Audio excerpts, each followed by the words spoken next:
Hey, what's up? I'm your Radio Bay, Micah Dixon, and welcome to The People and the Police. Let's talk public safety.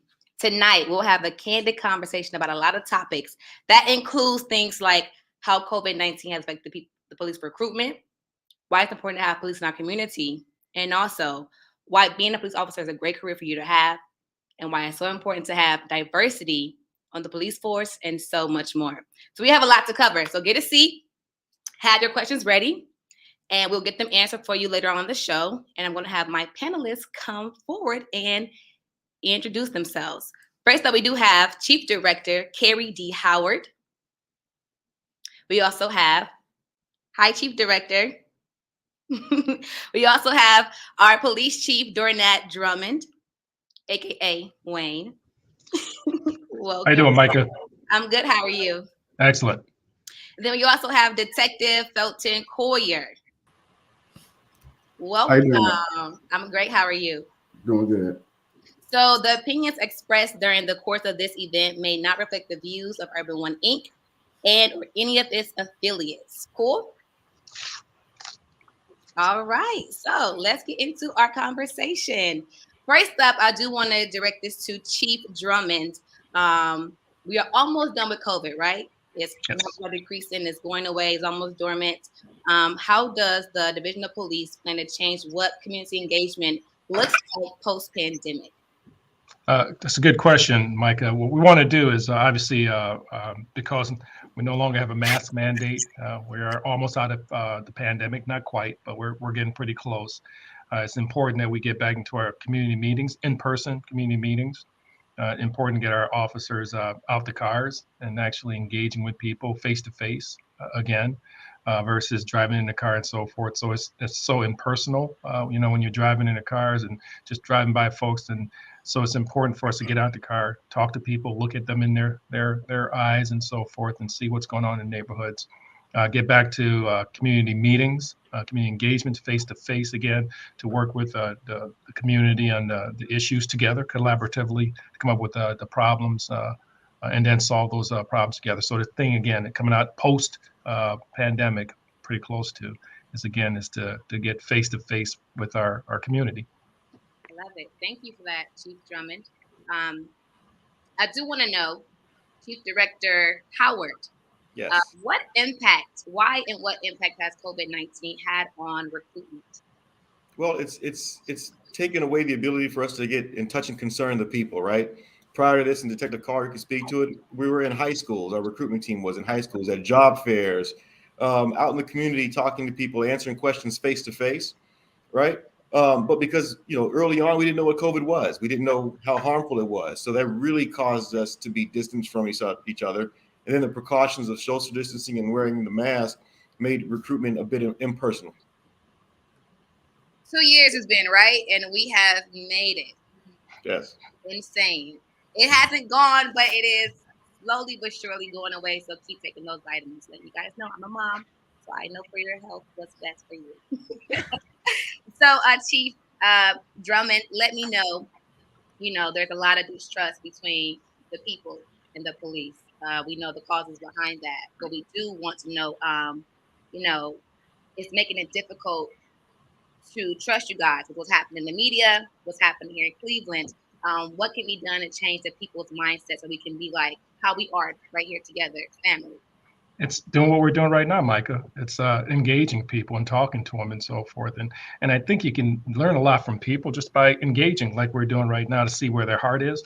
I always tell people, we want people on our division to have a heart for people and to meet people where they are and so forth. And part of it is engaging like we're doing now, having a conversation like family, talking to people, getting out there, engaging with them and seeing also how folks want to be policed.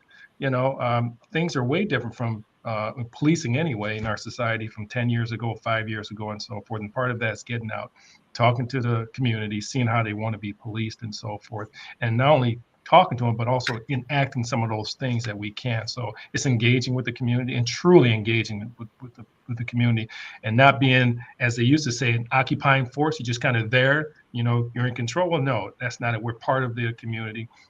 And part of that, too, is establishing the trust. Is letting people know that we're just not there to arrest people, Micah. We're not.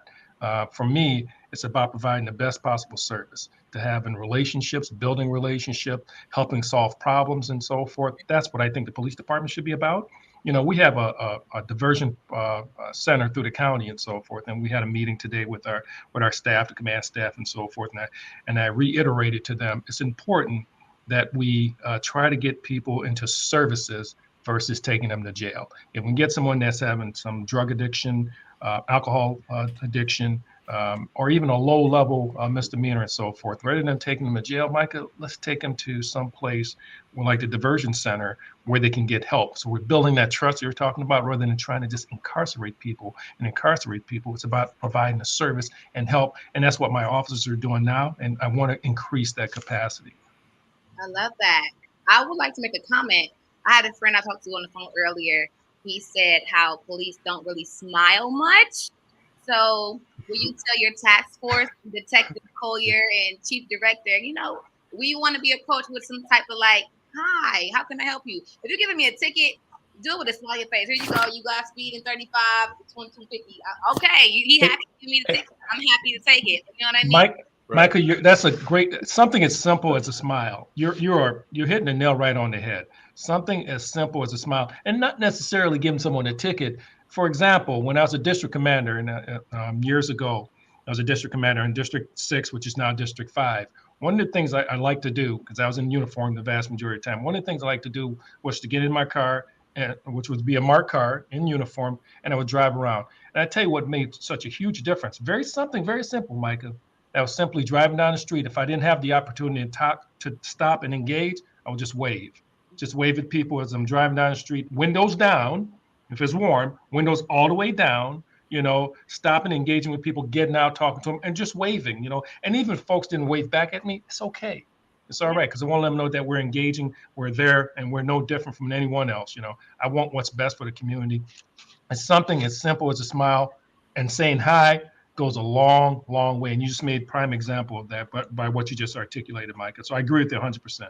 You must have been in my childhood area on Cedar, because that was you waving at me on the street when I was like 5. I remember cops used to come all the way, down and be like, hey, how y'all doing? Y'all want some popsicles? Like, thanks, appreciate it. He's cool. Right. We missed that. You know what I mean? So if you guys can bring that back for us, I know the people would appreciate it for sure. But let's get back on topic. Okay, Detective Collier, you're up next. Let me know why the CPD is referred to as the Guardians.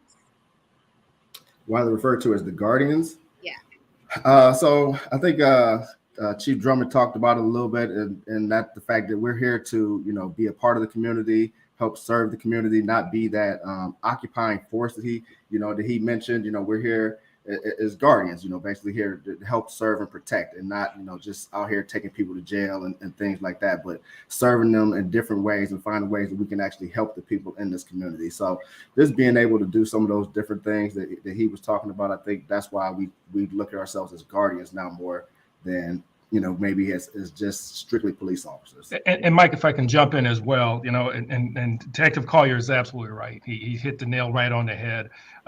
We have to change our philosophy, and we've done that here in the Cleveland Division of Police. And as Detective Collier just mentioned, at one point, and I've been on 33 years, Mike, a long time. I've been on the police department a long time. And when we came on, we were pretty much in the academy. We're almost like warriors. We were taught to be more of a warrior mentality, and then Collier shaking his head. We're more of a warrior mentality, and we've shifted a whole philosophy. We have to be guardians first. We have to be guardians of the Constitution. We have to be guardians in our community and so forth. And when we need to, Micah, we can turn on the warrior. But first and foremost, it goes back to what you just talked about.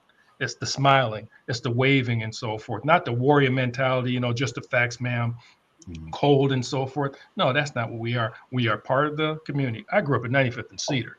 So, you know what I mean? I'm in the hood. I grew up, went to John Hay High School, went to Gallagher Junior High School and so forth. I graduated from John Hay, and so I'm right in the hood and so forth. So I'm part of the community. The other thing too, and the director in Felton can chime in, hey, I am you. I grew up in the hood. I grew up in 95th and Cedar. I went to Cleveland Public Schools and so forth, So those individuals in the communities, they can be me, they can be Felton, they can be the director and so forth. They can be the next chief of police, they can be the next safety director, they can be the next detective, or even Micah, or a radio personality and so forth. So again, we're guardians more than anything else. And the important thing about the guardian concept for me is, and I tell the new recruits, we just had 48 new recruits just graduate. And what I told them was this, and I told them a lot of things, but one of the things I told them was, I don't care if a person sleeps on a grate, a sewer grate, or a person lives in a $5 million house. My expectation is that we're guardians for the person that's on a grate and the person that lives in a $5 million house, that they're going to be treated exactly the same. And that's my expectation. That's the guardian mentality. Micah, if I can just add just briefly, is that, being part of the community is great, but being from the community is even better. Right. And that's why we are focusing on encouraging people who live in the city of Cleveland to apply to the Division of Police. Right. Because if you are patrolling the neighborhood where your nieces, your nephew, your sons and daughters, your mother and grandparents, that they all traverse, that they shop, you're going to be on watch. You're going to protect it. It's yours. So take ownership of the community by becoming a member of the Division of Police. That's the message we want to put out. I love that. You know what, Chief Drummer, I'm from 103rd and Cedar, so you know what I'm saying, I'll be in the hood sometimes cold. I live in Palmer right now, but all right, don't answer my questions all at one time, but I'm right here because y'all was coming at me. I'm like, let me make sure I ain't about to go down the list and say it again. Detective Collier, let me know from your perspective why being a police officer is a great career to have.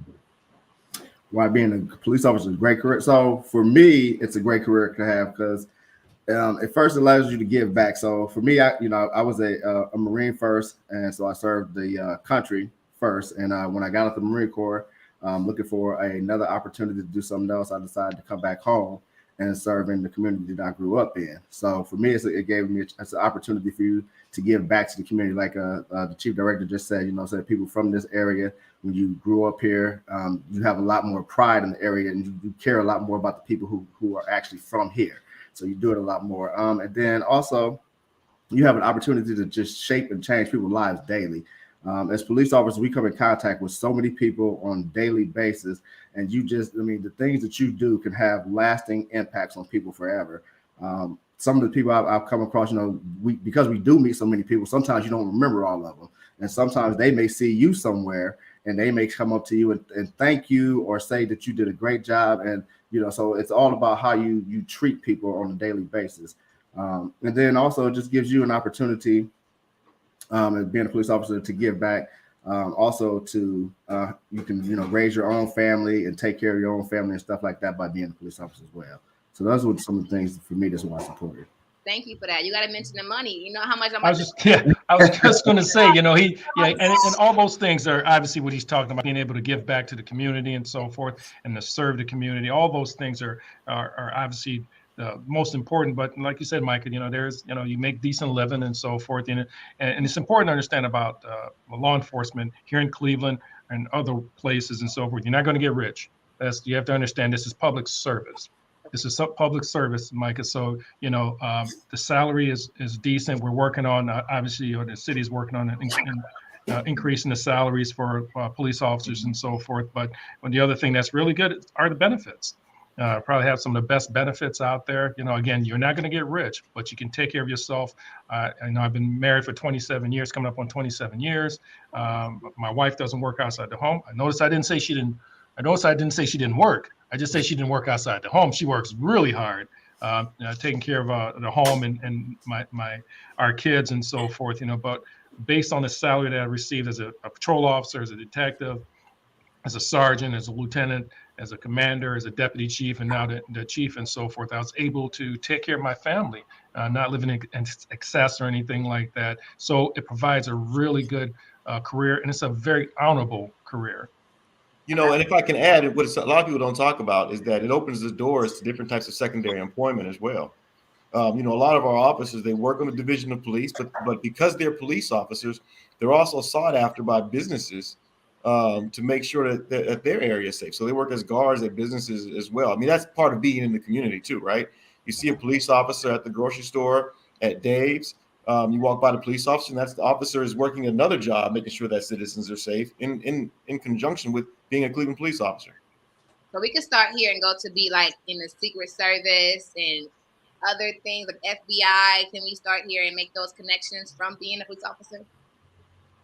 Oh yeah, absolutely. So my time at the U.S. Attorney's Office, I worked with agents in ATF, FBI, U.S. Marshals who were former Cleveland police officers. I think that Chief Drummond and Detective Felton would agree. Yes, absolutely. Yeah, we have former officers who are now working with the FBI, like you said, that we work with on a regular basis. We had officers that actually left here. Unfortunately, we don't want them to leave, but they see other opportunities and so forth. They've gone to the ATF, and actually they've gone to the ATF, and they've actually come back here as ATF agents and working and so forth. Same thing with the FBI. There were former officers here, went to the FBI, and they're coming back because they're from Cleveland.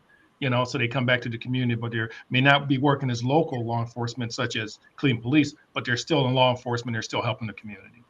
Detective Collier, earlier you said you used to be a Marine. You ain't got no plug on the gas prices? No, I'm looking for one. So, Chief Director Howard, let me know, how has technology revolutionized recruiting? So, we talked about face-to-face, right? How did COVID impact it, right? Impact recruitment. So we had to find other means, right? So we looked at social media. There's Facebook, Instagram, Twitter. We're looking at doing a TikTok, which is extremely popular right now. I cannot tell you how much time I can burn on TikTok in the parking lot, or it keeps me up at night hours past. TikTok sensation. You better go need to call PPD on the squad. I handle it. And then we have radio. Radio has been a great partner getting the word out to people. It's letting people know that we're not hiding, right? Yeah. We want to reach out. We want to put our hands out. We want to talk. We want to know you by first name. We want you to know us by first name. So using job boards, again, for example, is something that we're looking at. So we've had to use technology in ways that we hadn't used in the past. And the majority of the applications that we have had for the last couple of classes that we've conducted were from candidates who reached out through social media. Wow. Or who we've reached through social media. Right. Wow, I love that. Welcome back, Detective Collier. Staying with you, Chief Director Howard, is a career in law enforcement ideal for a military veteran? And any of you can answer the question if you want to, but do you think once you go to the military, you serve the country, you will not want to come home and serve the people? So let me touch on it briefly because I'm a veteran of the Marine Corps. I'm an officer in the Air Force. I'm not a police officer, right? So let me say that first. I think that's really important. But the training and the discipline that we have, it does translate. And I know that folks are apprehensive about people from the military coming into the policing, thinking paramilitary. But what you get from the military is you get maturity, again, discipline. You get a guy like Felton Collier, Detective Collier, right? Who really, many of us go and serve because we want to give back to our communities and our country. And then when we come back home, and then we want to give back to the community. It's that sense of service that we get out of the military. Mm-hmm. I love it. I would just follow up just saying, the Chief Director, that's pretty good. I speak with a lot of veterans who contact me. Like you said, they're from the Cleveland area. They're stationed in different places all over the country. They're getting out of the military, and they're interested in getting law enforcement coming back here to Cleveland and serving. And they all ask, would it be a good idea for them? I tell them all, I'm like, if this is what you really want to do, it's a great idea. It's a great opportunity for them to come back home and do the same thing that I did, give back to their local community after serving the country. So, I think it, like he said, it translates very well. The discipline. For me personally, when I went, left the Marines and became a police officer, going through the police academy was no big deal for me. So, anybody who served in the military, it'll easily translate into becoming law enforcement. Absolutely. Was the police academy hard? I've seen movies where they show like the ropes would come over the wall. You can't always believe that stuff what you see on TV and those movies. Okay. And for me, and I went a few years after Collier. I was relatively young, so it wasn't really that difficult, at least physicality wise. It wasn't really that difficult for me. It was only 17 weeks. I think longer for Felton when he went through. It's over 7 months now for the police academy and so forth. I can't say difficult. There's challenge. There's no questions, Micah. There's challenges associated with it. But back the question about the military folks, like Felton just talked about, Detective Collier. and Director Howard, it's a discipline. When the military individuals, veterans come onto the police department, the discipline they're accustomed to versus just the ordinary person coming from the workforce or coming from college and so forth. They're not accustomed to the disciplinary issues that we have, not issues, the discipline that we have. Whereas the military veterans, they understand that. They're accustomed to the structure, the discipline. So for them, that translation is really, and transition is really easy for them. Micah, you should come through it.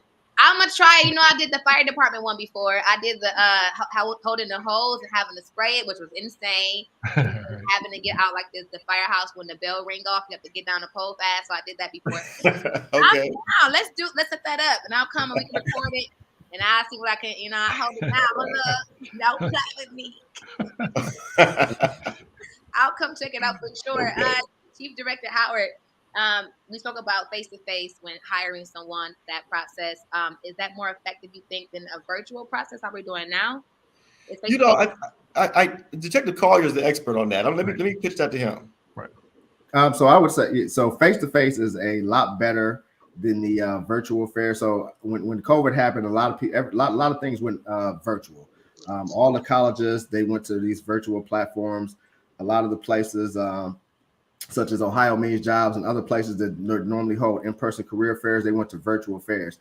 The problem with virtual fairs is not that many people would sign up for them. And I think it was, there was, apprehension or people were nervous because in a virtual fair, they have to actually sit face-to-face with you and talk to you. And the actual career fair and in-person, they can, they sort of stand to the side. You can sort of see that they kind of interested and you can just reach out to them and engage them, start talking with them. Where the virtual, like I said, they actually had to sit there on their computer and look at you face to face and talk to you. So the virtual was not really a good thing. The colleges actually realized it wasn't a good thing, and the colleges were the first ones to really start pushing back to face-to-face in-person contact again. And Micah, that in-person experience helps us look for traits that we really want in police officers, right? Humility, exercising empathy, compassion. Do you have a passion to serve your community, right? Do you know anything about the city of Cleveland? Yeah. That's really important. So that's some of the things that we look for. You can develop that you can get that from in-person interactions. Got you. For those who are watching our audience, say hi, you guys. If you have any questions, you can go ahead and drop them in the section. I'll get to those throughout this conversation or at the end of the conversation. Let's continue on though. With back to you, Detective Coyer. Let me know how can the community help with referring people to careers in law enforcement? How can they help bring people to you? So really, it's like the two-way street, basically. Us having working with our community partners out there, developing relationships with different partners. Like we work with the churches. We reached out to the Urban League, the NAACP. Just different business partners. Global Cleveland has helped us as well in the past. So just having these different relationships and working with them, they help refer people to us. And then regular people, one of the things we always tell people is like, even if you yourself don't want to be a police officer, somebody who would make a good police officer, and you can refer them, encourage them to become a police officer and send them our way as well. Or you can give us their contact information and we can reach out to them and talk to them. Because a lot of times for us, if I have the opportunity to talk to somebody about becoming a police officer, I can get them to apply. So it's just, sometimes they just need, they don't understand the process, or they really don't understand what being a police officer is like. And so having those type of conversations with people is what helps us and get more people into the field. Yeah, they may be a tad bit timid, you know what I mean? Because it's kind of like you guys are these superheroes and you're forced, and you're like, I want to be strong, but I'm only so big and so small. So if I probably wasn't in radio, I would more than likely be a police officer. I probably would do it. My son wants to be one, so I'm going to, encourage him to do that or whatever. But yeah, I love people. I love serving people and helping people. And you can see I'm always like, geez. Yeah, and I think Micah, like Detective Collier said, I'm sure other people believe that you would be make a good police officer. So they're referring people to us, and like Detective Collier said, us reaching out to people and so forth. And if you're apprehensive, just call and ask the questions and so forth, and reaching out to someone like Detective Collier who they can relate to. It's easy to talk to and explain the whole process and so forth, and what it entails, put people at ease and so forth. And again, people in the community, they know who would make really good police officers based on their personality traits and things of that nature, and their community mindedness, which is extremely important. What we're looking for, people who understand the community, can relate with the community, can be empathetic, and want to serve and give back to the community. And Micah, there are some people who are like, I don't know if I want to be a police officer. I don't know if it's for me. Well, apply, right? Apply. Right. See if you get the letter. See if you get the call, Yep. and then you can decide whether or not you want to do it. But the answer is always no, so long as you never submit an application. Submit an application, and then while that application is in process, think about it. But get off the fence. Who determines that? Who determines who gets the who does the phone call? Is it Chief Drummond right there? That's the director. Yeah, the director is. Yeah, he gets the ultimate call. I got the plug right here. So if you want to get in and get hired, your friend, Chief Director Howard is right there. You need to talk to him. Hop on right now. He just told you to go ahead, hit him up, and he got it. And I'll tell you this: we have had an increase in the academy of people who are from the city of Cleveland. We've gone from about 24-25% to about 35-40% members of the academy being citizens of the city, right? So we know that people care. We know that people care about this city, right? And I'm going to tell you, like, if people have such pride about, I'm from Cleveland, I'm from Cleveland. Say I protect Cleveland. Give us that too. Yes, I love it. My next question would be, are there any overlooked qualities that you're looking for from people? I know you said compassionate about the community, empathy, passionate about certain people. What else do they have to have in order to be considered to be a police officer? So I can tell you something that's important to me. Okay. Is, you have people who apply who have absolute clean slates, no speeding tickets, no nothing in their background. Those people add value, of course, right? And that's the life that, that we encourage folks to live. But if you have something in your past, right, and you feel like that it prohibits you, and it's not a felony, okay, let me be clear. But sometimes having lived and gone through some things mean that you're the ideal candidate, right? You understand the streets of Cleveland because you've been in the streets of Cleveland a little bit. You understand what the real world is like for a lot of people in the city of Cleveland. That's something that I like to see in applicants. I like to see that you have something, there that says that you have made mistakes. Yeah, I love that. Yeah, second chances matter, and people Right. are. Right. Absolutely. Yeah. So tell me, Chief Drummond, does the hiring process, address implicit bias and racism? Absolutely. That's part of the whole process, and Detective Collier can go into a little bit more, and also Chief Howard as well.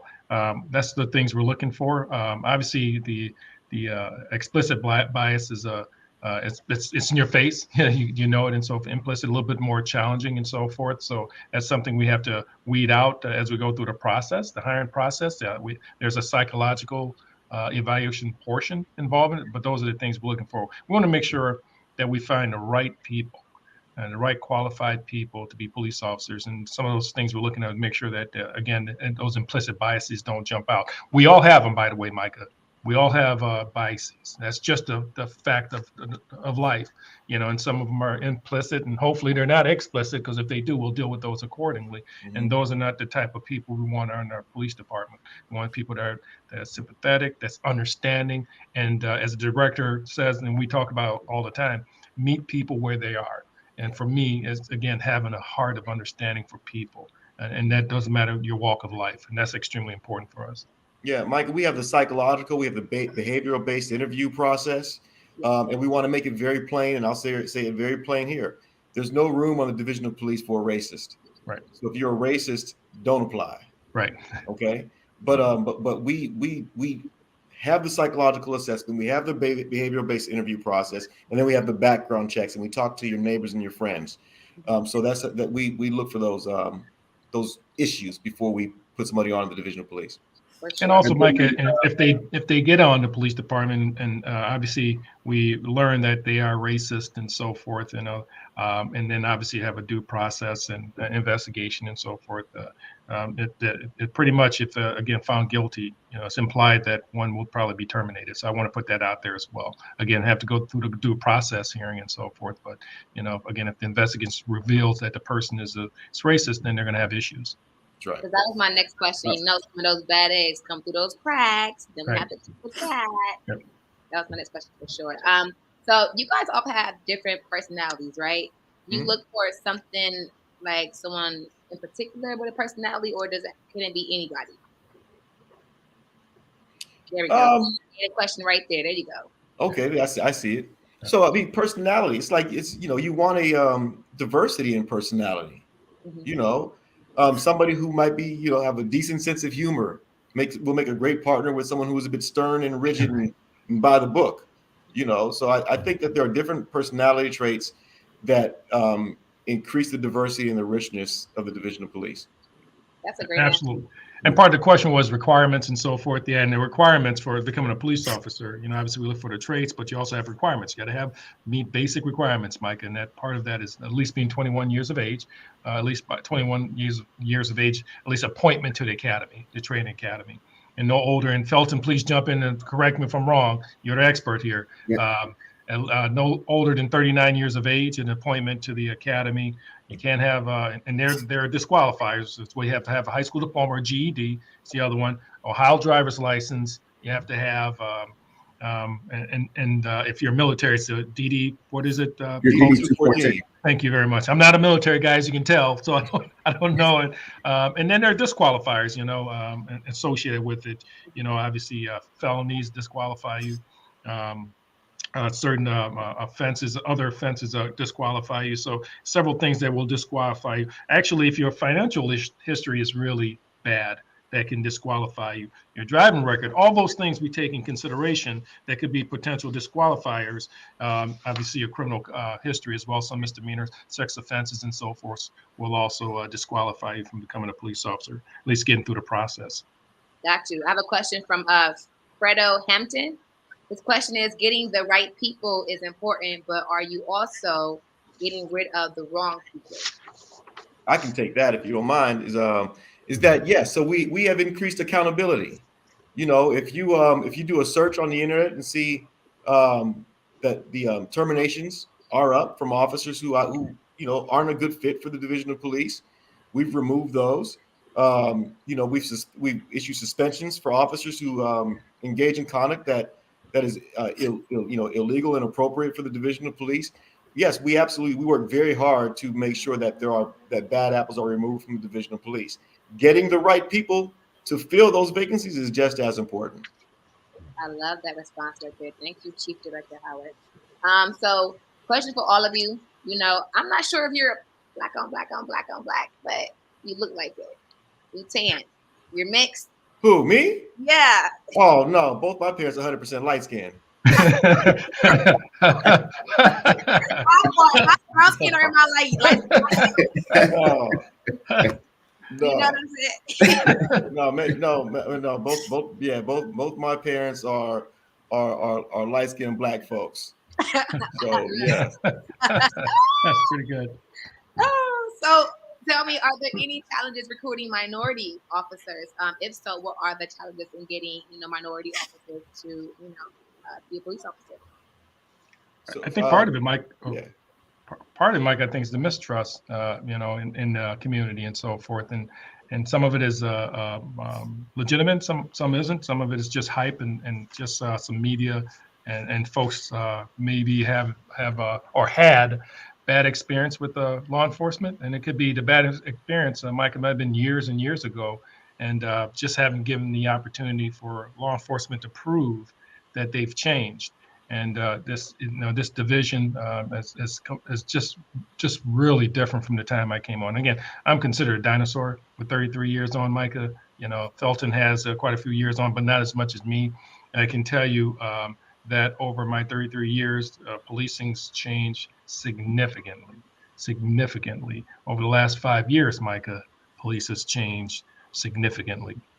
And I think if people just really gave an opportunity, really engage and talk to folks such as the director, Felton, and myself and other officers, they'll see how much the division has changed and that we want to do right by the community, do the right thing by the community, which is treating people right, procedural justice, letting people know what's going on, why we're there, what we're doing, and so forth, and that we value their input and how we're policing those neighborhoods.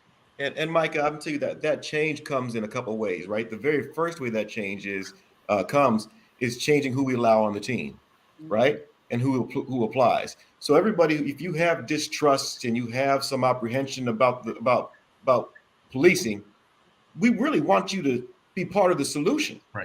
Right. That's how historically it's been done like that in the past. And I'm not going to get into all of it, but you can get into the history of how policing became what it has been historically for what it's been comprised of and what it has been to the Black community.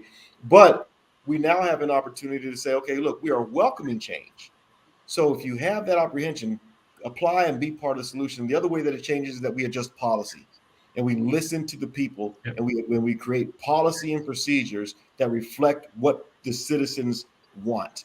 So getting the right players and changing the policy, that's how we change policing. Right. Do you guys work long hours? Like, what's your schedule like? I work 10 to 3 middays. We want to listen to my shows. We want to 7 hours of the show.